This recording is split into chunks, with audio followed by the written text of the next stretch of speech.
America Iran యుద్ధం కారణంగా దక్షిణ ఆసియాలో నెలకొన్న పరిస్థితులు హార్ముజ్ జలసంధి క్లోజ్ చేయడం కారణంగా గ్యాస్ సరఫరాపై భారీ ప్రభావం పడింది. దీంతో దేశంలో కమర్షియల్ గ్యాస్ రేట్లను కంపెనీలు భారీగా పెంచాయి. తాజాగా యుద్ధ పరిస్థితులు తగ్గి సాధారణ పరిస్థితి నెలకొనడంతో కేంద్ర ప్రభుత్వం గ్యాస్ రేట్లను సవరించింది. ఇందులో భాగంగా హోటళ్లు, రెస్టారెంట్లు, వాణిజ్య వ్యాపారులకు గుడ్ న్యూస్ అందించింది.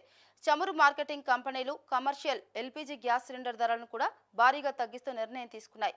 దేశవ్యాప్తంగా 19 కిలోల కమర్షియల్ గ్యాస్ సిలిండర్పై రూ. 183 మేర తగ్గించాయి. ఈ భారీ తగ్గింపుతో ప్రస్తుతం దేశీయ మార్కెట్లో 19 కిలోల కమర్షియల్ సిలిండర్ ధర రూ. 2,930కి చేరింది. అంతర్జాతీయంగా ముడి చమురు ధరల్లో వచ్చిన మార్పుల నేపథ్యంలో ఈ తగ్గింపు వర్తింపచేసినట్లు కూడా చమురు సంస్థలు వెల్లడించాయి.